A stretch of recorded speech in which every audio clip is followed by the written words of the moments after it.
রাব্বুল আলামিন কোরআনুল কারীমে ঘোষণা দিয়েছেন, ইউরিদুনা লিইউতফিউ নূরাল্লাহি বিআফওয়াহিহিম ওয়াল্লাহু মুতিম্মু নূরিহি ওয়ালাউ কারিহাল কাফিরুন। আল্লাহু আকবার।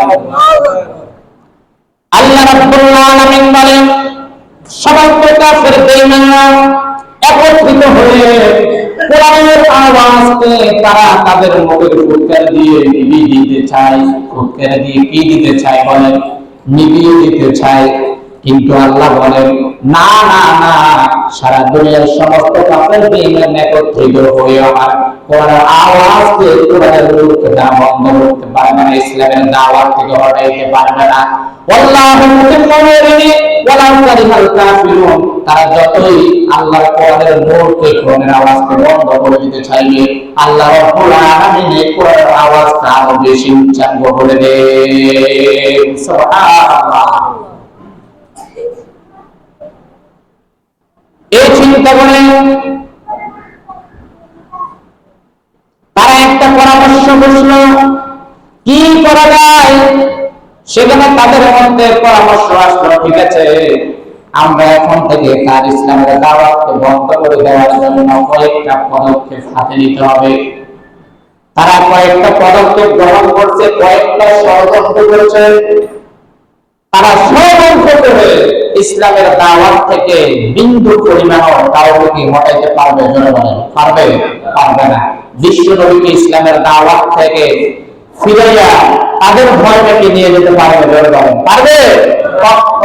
কারণ বিশ্ব নবীকে আল্লাহ দুনিয়াতে পাঠিয়েছে, নবী হিসেবে পাঠিয়েছে এবং নবুয়ত দিয়েছে আল্লাহর তাওহীদকে পুরো পৃথিবীতে বাস্তবায়ন করার জন্য, তাওহীদের বীজ বপন করে সমস্ত কুফরি শক্তিকে ধ্বংস করার জন্য। ঠিক কিনা বলেন? তারা বিশ্ব নবীর চাচা আবু তালেবের কাছে প্রতিনিধি দল পাঠিয়েছে। প্রথমে তারা আল্লাহর নবীর দাওয়াতকে বন্ধ করার জন্য ঘরের লোকের মাধ্যমে দাওয়াতকে বন্ধ করার জন্য তারা পদক্ষেপ গ্রহণ করছে, ষড়যন্ত্র করেছে। তাদের প্রতিনিধি দল বিশ্বনবীর চাচা আবু তালেব, যেই সময় বিশ্বনবী ওই আবু তালেবের আন্ডারে লালিত পালিত হচ্ছেন, তিনি ছিল বিশ্বনবীর অভিভাবক। সে আবু তালেব বিশ্বনবীকে যে পরিমাণ আদর যত্ন দিয়ে লালন পালন করেছে, ওই আবু তালেব তার সন্তানদেরকেও এত আদর আর এত যত্ন করেনি। ঠিক কিনা মানে? এই জন্যই তো কাল হাসরের ময়দানে যারা জাহান্নামী হবে, ওই জাহান্নামীদের যত সর্বোচ্চ মানের শাস্তি থাকবে, সমস্ত শাস্তির মধ্যে সর্বনিম্ন শাস্তি আল্লাহ রাব্বুল আলামিন আমার নবীজির চাচা আবু তালেবকে দিলেন। ঠিক কিনা বলেন? একদম জাহান্নামী যারা হবে তাদের মধ্যে সর্বনিম্ন যে শাস্তি, ওই শাস্তি আমার আপনার নবীর চাচা আবু তালেবকে দেওয়া হবে। কেন দেওয়া হবে? কারণ ওই আবু তালেব যদি ইসলাম গ্রহণ করে নাই, সারা জীবন আমার আপনার নবীজিকে লালন পালন করেছে, কাফের বেঈমানদের সামনে বটগাছের মতো ডাল হিসাবে বিশ্ব নবীর সামনে দাঁড়িয়েছিল। ঠিক কিনা বলেন? আবু তালেব জীবদ্দশায় বিশ্ব নবীর একটি কথাও কোন কাফের বেঈমানের দৃষ্টি ছুঁইতে পারে না। ঠিক কিনা বলেন? এই জন্য আল্লাহ রাব্বুল আলামিন দয়া করে মায়া করে যে তোমার ইসলাম গ্রহণ করে নাই, ইমান নাই, আল্লাহ জান্নাত দিতে পারবে না, সেহেতু আল্লাহ তাআলা জাহান্নামের মধ্যে সর্বনিম্ন শাস্তি দিবে। হাদিসের মধ্যে আসছে সর্বনিম্ন শাস্তি হলো জাহান্নামের মধ্যে এক জোড়া আগুনের জুতা পরাইয়া দিবে। এক জোড়া আগুনের জুতা পরাইয়া দিবে আবু তালেবকে। ফরানোর সাথে সাথে তার পুরো শরীর এত মজবুত করতে হবে, তার মাথা টকবক করে ফাতিলে বাদ যেমন উঠলাই, তার মাথা টকবক করে যেন উঠলাইতে থাকবে। জোরে বলেন নাউযুবিল্লাহ। এটা হলো জাহান্নামের সর্বনিম্ন শাস্তি। সবার মধ্যে সর্বোচ্চ শাস্তির কথা তো এটা কল্পনাও করা যায় না। কি হবে? সে আবু তালেবের কাছে প্রতিনিধি দল পাঠালেন। প্রতিনিধি দল গিয়ে বলে, হে আবু তালেব, আপনি আমাদের বড় নেতা, আমাদের নেতা, আপনাকে আমরা সম্মান করি, ইজ্জত করি, কিছুদিন থেকে আপনার ভাতিজা মুহাম্মদ সাল্লাল্লাহু আলাইহি ওয়াসাল্লাম মুহাম্মদের নাম শুনলে কি করতে হয়? একবার দুরূদ শরীফ পড়া ওয়াজিব হয়ে যায়। সুন্নাত না ওয়াজিব? ওয়াজিব। আর একবার দুরূদ শরীফ আপনি বিশ্ব নবীর উপর পড়লে আল্লাহর পক্ষ থেকে 10 বার রহমত আপনার উপর অবতীর্ণ হবে। জোরে বলেন সুবহানাল্লাহ। আমার মুখের কথা নয়, বিশ্ব নবী বলে দিয়েছেন, মান সাল্লা আলাইহি ওয়াহিদান সাল্লাল্লাহু আলাইহি আশারা। আল্লাহ নবী বিশ্ব নবী বলেন, আমার উপর আমার যেই উম্মত একবার দুরূদ শরীফ পাঠ করে, আমার আল্লাহ আমার সেই উম্মতের উপর 10 বার রহমত প্রেরণ করে। সুবহানাল্লাহ। এই জন্য বিশ্ব নবীর নাম শোনা মাত্র একবার দুরূদ শরীফ পড়া ওয়াজিব হয়ে যায়। ঠিক কিনা বলুন? বলে আপনি আমাদের নেতা, আমাদের লিডার, আপনার বাতিজা আমাদের মূর্তিগুলোর বিরুদ্ধে কথা বলে, আমাদের বাপদাদার যে পথ বস্তু বলে আখ্যা দিয়ে থাকে, আমরা যারা বাপদাদার ধর্মের উপর আছি আমাদেরকে বলে বেকুফা আহমদ বলে। সুতরাং ও আমাদের লিডার, আমরা এটা মেনে নিতে পারি না। আমরা যাদের পূজা করি, যে মূর্তিগুলোর পূজা করি, উপাসনা করি, এগুলোকে যদি কেউ গালি দেয়, বদনাম করে, আমাদের সহ্য হয় না। সুতরাং আপনার বাতিজাকে বারণ করবেন এগুলা থেকে বিরত থাকার জন্য। আমার নবী ঘর ছিলেন না, বিশ্ব নবী যখন ঘরে আসলেন, আবু তালেব তাকে বললেন, বাতিজা মক্কার কাফের মুশরিকরা একটা প্রতীক আমার কাছে পাঠিয়েছে, তুমি নাকি তাদের মাবুদের বিরুদ্ধে কথা বলো, তাদেরকে বেকুফ বলো, তাদের মাথারা যারা দুনিয়া থেকে বিদায় নিয়েছে তাদেরকে তুমি কষ্ট বলো। সুতরাং তোমাদেরকে তারা বারণ করেছে গুনাহের বিরুদ্ধে থাকার জন্য। আবার নবী বললেন, চাচা আমাকে আল্লাহ রাব্বুল আলামিন যে দিন আর ধর্ম নিয়ে পাঠিয়েছেন, আল্লাহর একত্ববাদের দাওয়াত দেওয়ার জন্য পাঠিয়েছেন, তারা যা কিছু বলুক না কেন, একদিন দুই পরিণাম আমি আমার ওই দাওয়াত থেকে পিছু হটব না। আল্লাহু আকবার। আবু তালেব আর কিছু বলেন নাই। কিছুদিন পর আবার আরেকটা প্রতিনিধি দল পাঠাইছে, হে আবু তালেব, আপনার বাতিজা বহু বাড়াবাড়ি করতেছে, আমাদের আর সহ্য হয় না, আমরা যে মামলা ঘোষণা করি সে মামলা করতেছে, গালি দেয়, আমাদেরকে আপনার বেকুফ করে, আমরা যে ধর্মের উপরে আছি, আমাদের এই ধর্মের দ্বারা আমাদের বাপ দাদা মৃত্যুবরণ করেছে, তাদেরকে বলা হলো কষ্ট। সুতরাং এটা আমরা মেনে নিতে পারি না। সুতরাং আপনার বাতিজাকে আমাদের হাতে ছেড়ে দেন, বাতিজার সাথে ফয়সালা আমরা করবো।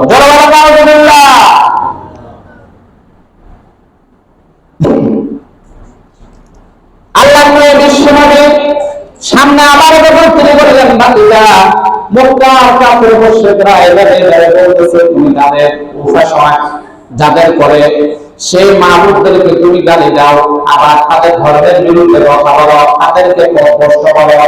সুতরাং তারা তো এটা মেনে নিতে পারছে না। বাতিজা আমি আবার তোমাকে বারণ করি, তুমি তোমার দাওয়াত থেকে ক্ষান্ত হয়ে যাও, আমাদের বাপদাদার ধর্মের উপর তুমি অটল হয়ে যাও, তাহলে তোমারও শান্তি আমাদেরও শান্তি। ধরে বলেন নাউজুবিল্লাহ।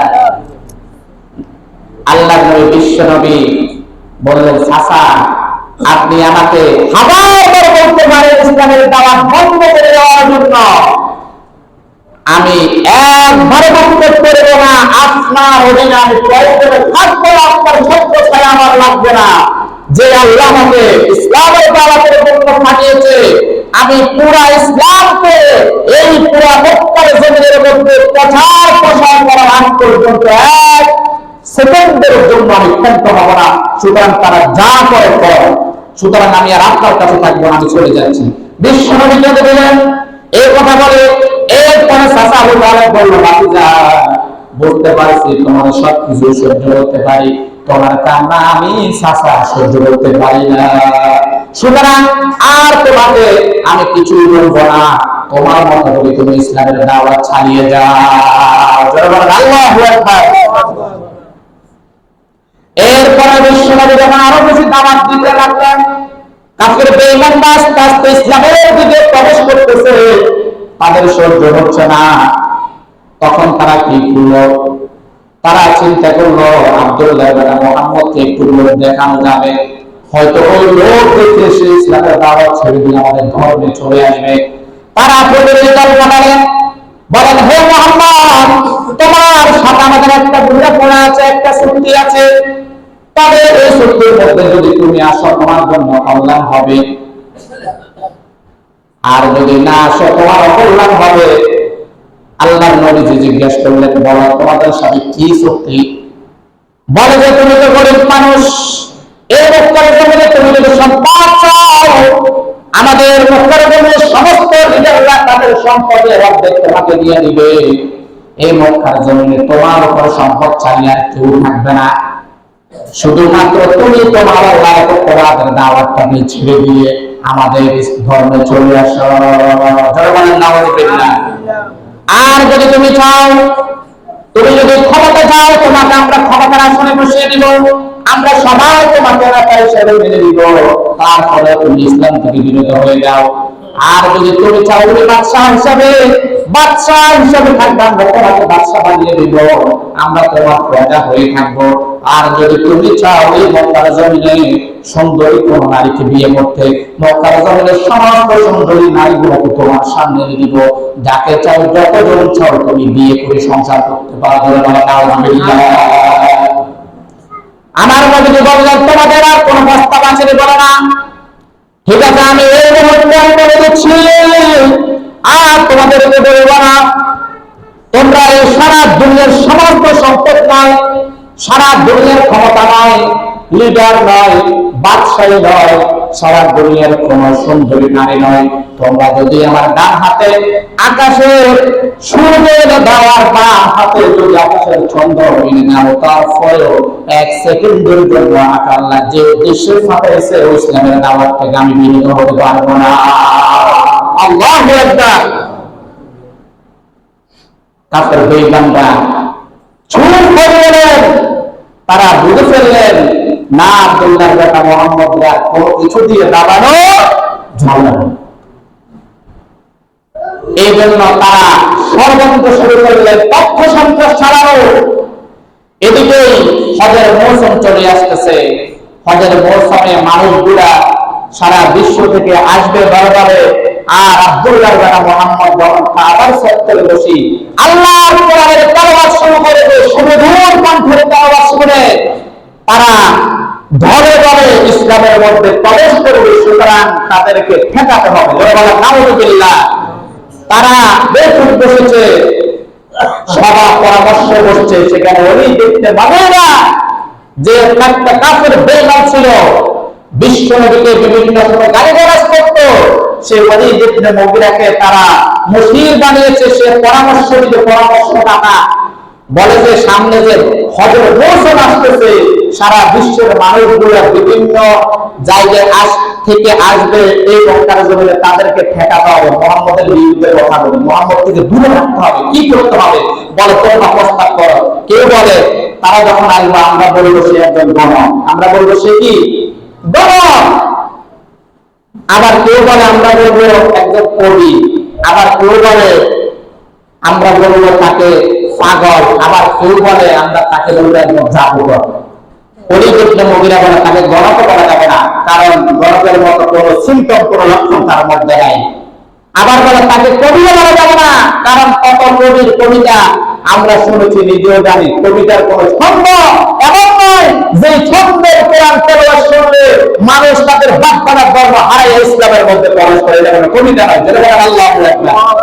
কারণ আল্লাহ বলে বিজমা হুয়া বিকাউলি শাউরিন কলিলাম মা তুমিনু ওয়ালা বিকাউলি কাহিন কলিলাম মা তাযাক্কারুন তানজিলুম মির রাব্বিল আলামিন। আল্লাহ রাব্বুল আলামিন বলেন, কাফের মুশরিকরা তোমরা মনে করো আমার নবী বিশ্বনবী যে কোরআন তেলাওয়াত করে সেটাকে তোমরা কবিতা বলছো। না না না, এটা কবিতা নাও। আবার তোমরা বলতেছো এটা কোন গণকের গণনা না, সেটাও নয়, বরং তানজিলুম মির রাব্বিল আলামিন, এটা হলো আমি আল্লাহর পক্ষ থেকে প্রেরিত আল্লাহর কোরআন। সুবহানাল্লাহ। তানজিলুম মির রাব্বিল আলামিন, এটা আমার পক্ষ থেকে অবতীর্ণ বাণী, আমার পক্ষ থেকে অবতীর্ণ বাণী। এটা কবিতাও নয়, গণকের গণনাও নয়। ওয়ালিদ ইবনে মুগীরা বলে ঠিক আছে, একটা কথা বলা যায়, সেটা হলো তাকে জাদুকর বলা যেতে পারে। কারণ তার কথার মধ্যে এমন এক জাদু আছে, যে কথা শুনলে স্বামী স্ত্রীর মধ্যে বিভেদ সৃষ্টি হয়, যে কথা শুনলে ভাই ভাইয়ের মধ্যে বিভেদ সৃষ্টি হয়, যে কথা শুনলে বোন বোনের মধ্যে বিভেদ সৃষ্টি হইয়া বাপ দাদার ধর্মকে হারাইয়া ইসলাম গ্রহণ করে। সুতরাং তার কথার মধ্যে জাদু আছে, সে একজন জাদুকর। জোরে নাউজুবিল্লাহ। তারা রাস্তার মোড়ে মোড়ে দাঁড় করিয়ে দিয়েছে হজের মৌসুমে। বহিরাগত মানুষগুলো যখন মক্কে প্রবেশ করে, ওই প্রবেশ করার সময় বলে তোমরা হজ করতে আসো, ভালো কথা, সমস্যা নাই, তবে সাবধান, ওই কাবার চত্বরে আব্দুল্লাহর বেটা মুহাম্মদ নামক একজন জাদুকর আছে। ওই জাদুঘরের সামনে যাইবা না, যদি যাও তাহলে তোমরা তোমাদের বাপ দাদার ধর্ম হারাইয়া ফেলবে। আল্লাহু আকবার। এখন এই কথার কাফের মুশরিকরা করছে অপপ্রচার, কিন্তু ইসলামের পক্ষে কথা। এখন মানুষ তো মানুষকে যে জিনিস থেকে নিষেধ করে, এই জিনিসে মানুষ আরো বেশি আগ্রহ থাকে। ঠিক কিনা বলেন? মানুষ বলে যে জিনিস থেকে নিষেধ করা হয়, ওই জিনিসের প্রতি লোক আরো আরো বেশি জন্মায়। এখন হাজার হাজার মানুষ, লাখ লাখ মানুষ বলে যে কত জীবনে কত জাদুঘর আমরা দেখলাম। এমন একজন জাদুঘর যখন মক্কার কাবার চত্বরে আসে, যার কথা শুনলে বাপ দাদার ধর্ম হারাইতে হয়, এই জাদুঘরকে একবার হলেও দেখার দরকার আছে, একবার হলেও দেখার দরকার আছে।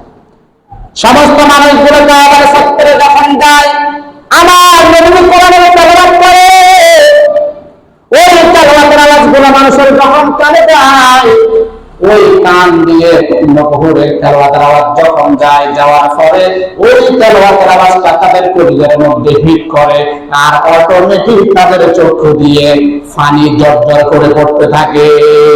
সুবহানাল্লাহ। কারণ এটা দুনিয়ার কোন কবিতা নয়, দুনিয়ার কোন গল্প কাহিনী নয়, এটা হলো আল্লাহর কোরআনের বাণী। আর আল্লাহর কোরআনের বাণী হলো নূর।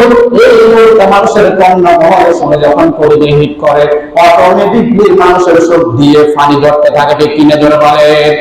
ওই মানুষগুলো তারা শুনে আর কান্না করে, তারা শুনে কান্না করে, সবাই চিন্তা করে, হায় জীবনে অনেক কবিতা শুনলাম, অনেক গল্প কাহিনী শুনলাম, কোনদিন আমাদের চোখ দিয়ে জর্জর করে পানি পড়ে নাই।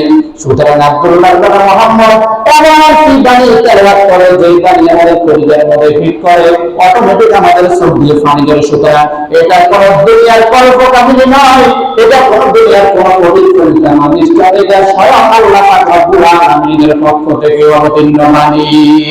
সুবহানাল্লাহ। এই কথা বলতে বলতে সবাই বিশ্বনবীর হাতে হাত রেখে কালিমা পড়ে একসাথে মুসলমান হয়ে গেল। লা ইলাহা ইল্লাল্লাহু মুহাম্মাদুর রাসূলুল্লাহ সাল্লাল্লাহু আলাইহি ওয়াসাল্লাম। কাফের বেঈমানরা করছে অপপ্রচার, ইসলামের পক্ষে প্রধান হয়ে হাজার হাজার মানুষ বাহির থেকে এসে ইসলাম গ্রহণ করে মুসলমান হয়ে গিয়েছে। ধরে বলেন সুবহানাল্লাহ।